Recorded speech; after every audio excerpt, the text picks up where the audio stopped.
প্রিয় দর্শক, ধন্যবাদ সবাইকে।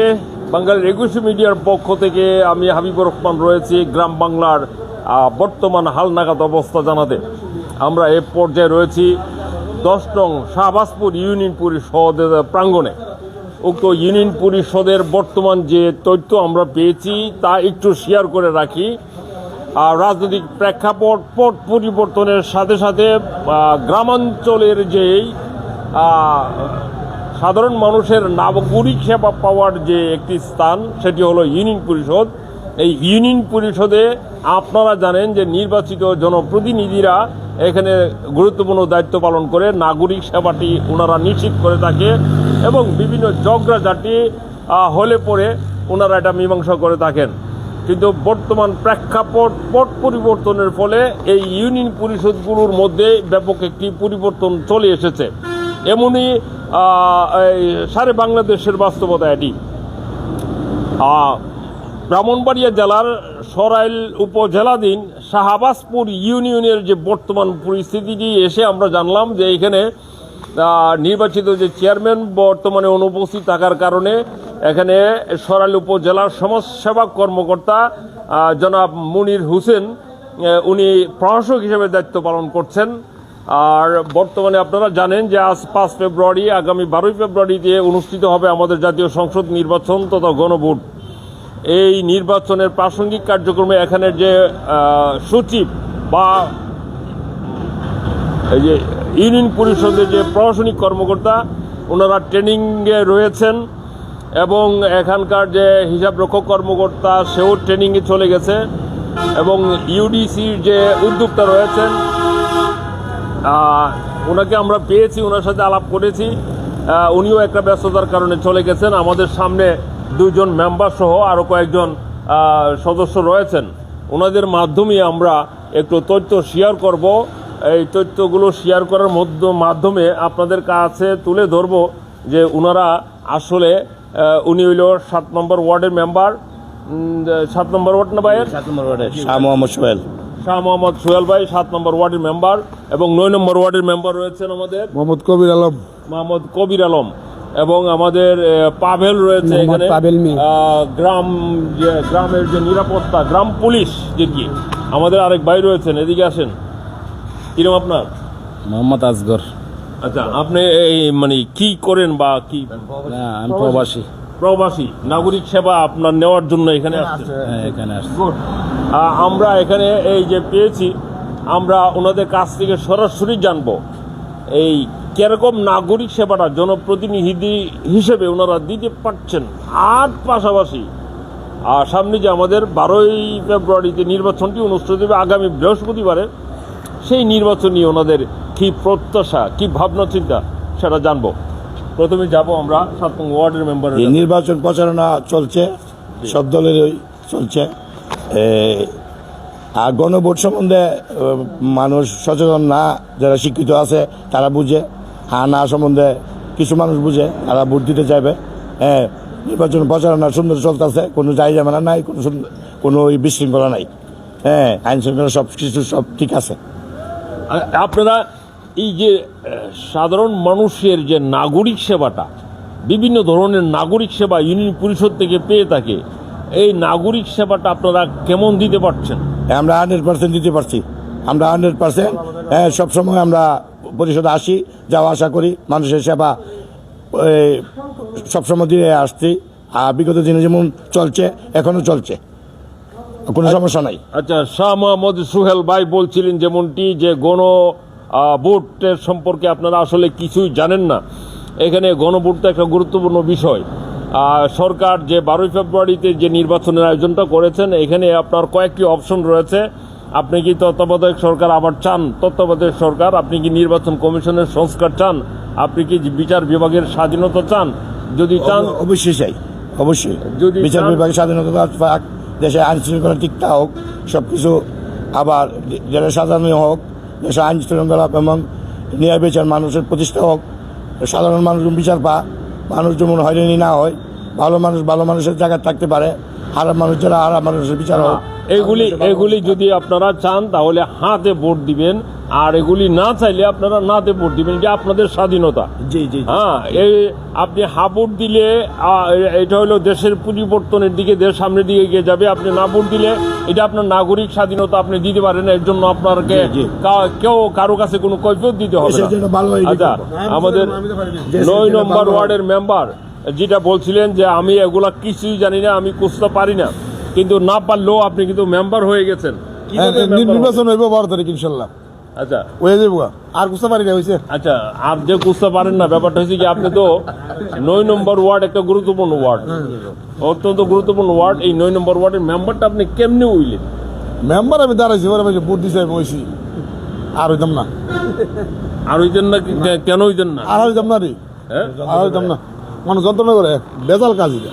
কিরকম যন্ত্রণা হয়? কিরকম? এটা রাত্রে দিনে মানুষ জ্বালা। আচ্ছা, আপনি কি নির্বাচন করার আগে বা মেম্বারে প্রার্থী হওয়ার আগে জানতেন না যে মানুষ জ্বালাবে এটা? জানতাম না এগুলি, হ্যাঁ? আগে জানতাম এটা ভালো কাজ, আসলে এমনি ভালো কাজ, কিন্তু আসলে এটা সময় দিতে হয় না। আমি ব্যবসায়িক মানুষ, এই হলো সমস্যা। আচ্ছা, এখন জনগণের যেই প্রত্যাশা উন্নয়নের জন্য আপনি সেবা দেওয়ার জন্য মেম্বার হয়েছেন, এই সেবাটা কি দিতে পারছেন?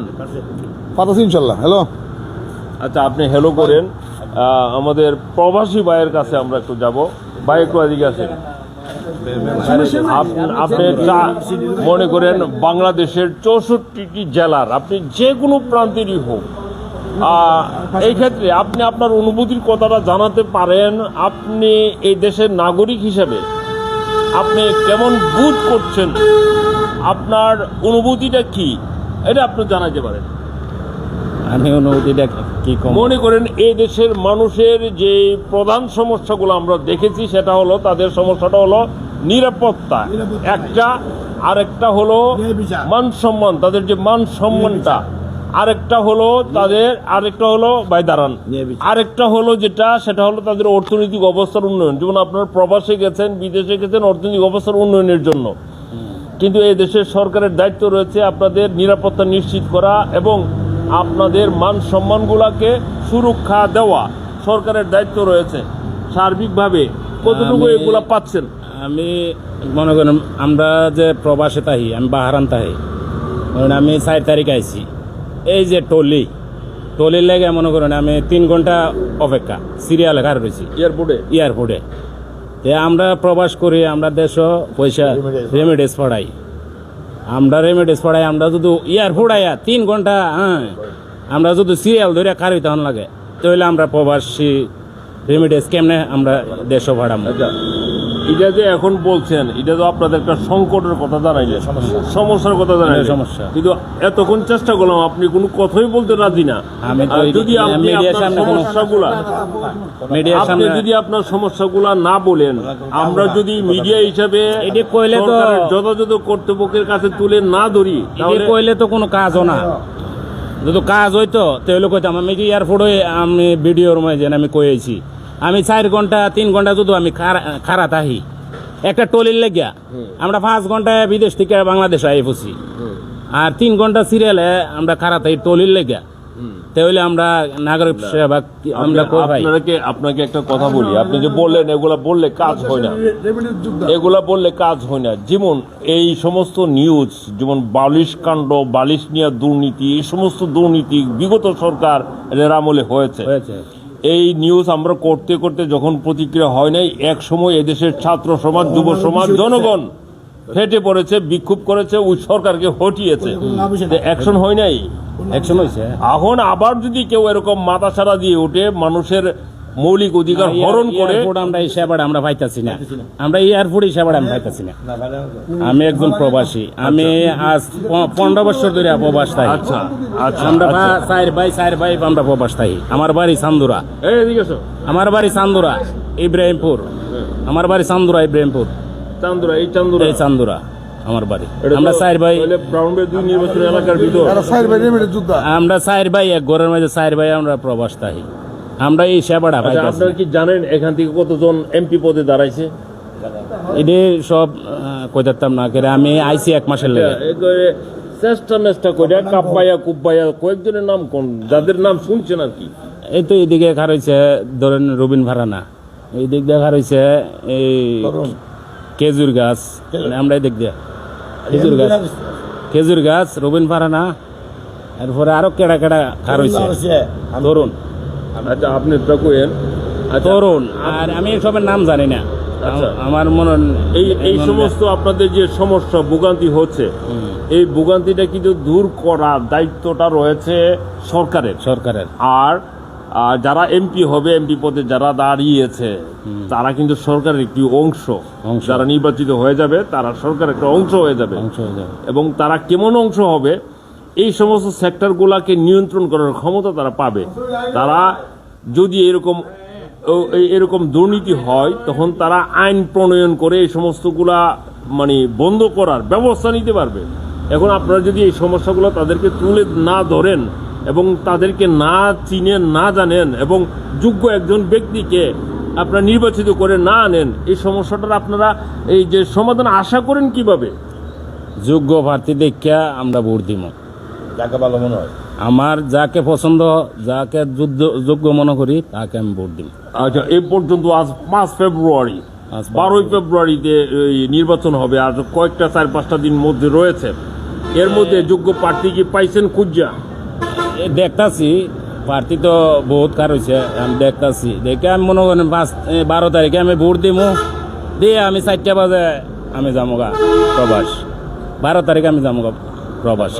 আচ্ছা, ভোট দেওয়ার আগে আপনি একটু বইলা যান যে আমি একজন যোগ্য প্রার্থীর, আমার পছন্দের প্রার্থীর ভোট দিব, তবে কথাটা থাকবে যে ওই পাস করুক, অন্ততপক্ষে আমরা যে প্রবাসীরা হয়রানি হচ্ছি, যারা বিদেশ থেকে আমরা রিমিটেন্স পাঠাচ্ছি, বৈদেশিক মুদ্রা আমরা এই দেশে পাঠাচ্ছি পরিশ্রম করে, তাদের দিকে যাতে নজর দেওয়া হয়। দেশটার দিকে, দেশের নেই ইনসাফ প্রতিষ্ঠার জন্য যারা কাজ করে, এই যে তারা যেন কাজ করে, এই কথাটা আপনি কয়ে যান। এই আমরা প্রবাসীরা, আমরা যারা যোগ্য মনে করি তারা ভোট দিব। যেই পাস করুক, আমরা প্রবাসীরা লাগে যেমন একটু কাজ করে, আমরা যেমন হয়রানি না ওই এয়ারপোর্টে আয়া, এটাই আমার কথা। আচ্ছা, টিকিটের দাম বহুত। আমি আপ ডাউন টিকিট কাটাইছি 50,000 টাকা লাগে, আর এখান থেকে টিকিট কাটলে একটা টিকিট লাগে 50,000। তাহলে বুঝুন আমরা বাংলাদেশে কেমন সিন্ডিকেট হয়েছে। আচ্ছা, পাশাপাশি আমাদের মানে মোহাম্মদ সোহেল ভাই, সোহেল ভাইয়ের কাছ থেকে জানবো। আচ্ছা, এই যে নির্বাচন, এই তুমি এদিকে আছো, এই যে নির্বাচন, এই নির্বাচনের মধ্যে যেই প্রার্থী কয়জন দাঁড়াইছে, আপনাদের কাছে কি কতজন প্রার্থী আইছে মানে ভোট চাওয়ার জন্য? জুনায়েদ আল হাবিবি বিএনপি মনোনীত প্রার্থী, জোট থেকে দিছে উনি। জুনায়েদ আল হাবিবি উনি হুজুর, উনি দিছে উনি হেজুর গাছ। এরপরে স্বতন্ত্র থেকে দাঁড়িয়েছে ব্যারিস্টার রবিন ফারানা। এরপরে তরুণদা স্বতন্ত্র থেকে দাঁড়াইছে কলারছড়ি। আর রবিন ফারানা আস। আর এনসিপি দিয়েছে মাহাতি, এগুলো শাপলাকলি। আর হাত পাকা দাঁড়াইছে উনি, নাম জানি না। এইগুলো এই প্রার্থী যেগুলি আমরা চিনি, সচরাচর আসা যাওয়া করে। আরেকজন আপেল মারা দাঁড়াইছে, আমার কোনো যোগাযোগ হয় নাই। আর যারা আছে জোনাল আবেদি, উনি আসে, উনি অফিস আছে, রবিন বারানা আসে, তরুণদা আসে। জমজমাট নির্বাচন হইতেছে, কোনো সমস্যা নাই। আচ্ছা, দাঁড়ান আপনি একটু। প্রিয় দর্শক, এইখানে মোট কথা ব্রাহ্মণবাড়িয়া 2 নির্বাচনী এলাকাটার মধ্যে লড়াইটা হবে ত্রিমুখী লড়াই। আছে লাঙ্গল আছে, জিয়াউল হক মির্জা সাবেক এমপি, জাতীয় পার্টি থেকে দাঁড়িয়েছে, উনিও প্রচারণা আছে, চলতেছে। আমাদের সোহেল ভাই অনেকজনের নামই বলছেন, মোটামুটি যাদের বিচরণ রয়েছে এই নির্বাচনী মাঠে। আর আমরা মিডিয়া হিসেবে কাজ করতে গিয়ে সাধারণ মানুষের মতামত নিয়ে যেটি জানতে পেরেছি, মোটামুটি এখানে লড়াইটা হবে ত্রিমুখী লড়াই। 3 জন হেভিওয়েট প্রার্থী রয়েছে, 4 জন হলো লড়াইটা ত্রিমুখী, 4মুখী হবে। 4 জনের নাম কোন? 4মুখী হইল জুনায়েদ আল হাবিবি, এরপরে ব্যারিস্টার রবিন ফারানা, এরপরে তরুণদা, এরপরে এই জিয়াউল হক মির্জা সাবেক এমপি, এই 4 জনের মিলে।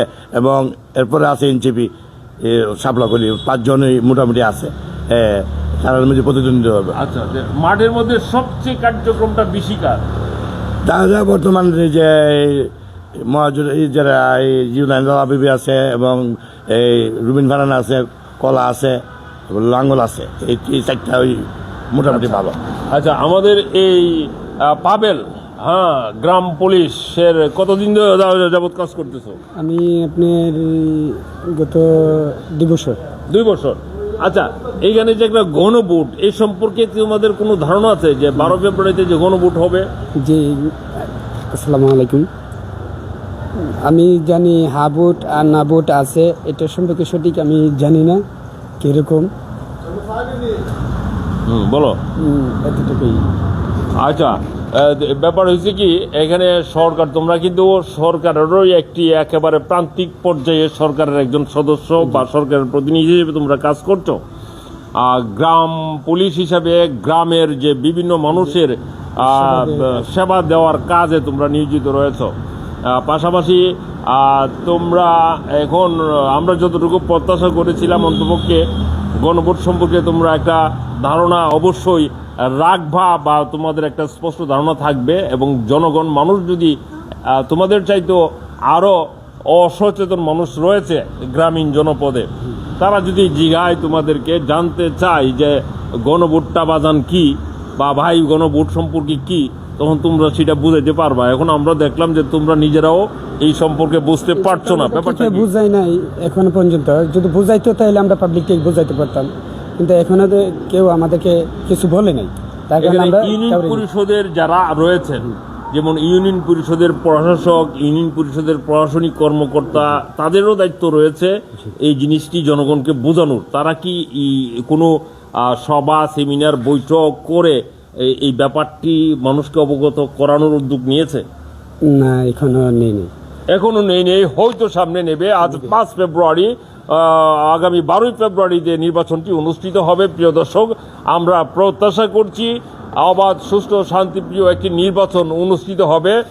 আমরা সর্বশেষ পরিস্থিতি আরও আপনাদের সামনে তুলে ধরব। আমরা রয়েছি শাহবাজপুর ইউনিয়নে, এটি 10 নং শাহবাজপুর ইউনিয়ন, এটি সরাইল উপজেলাধীন ব্রাহ্মণবাড়িয়া জেলার একটি অন্যতম ইউনিয়ন পরিষদ। প্রিয় দর্শক, আরও বিস্তারিত জানতে থাকুন আমাদের পাশে। ধন্যবাদ সবাইকে।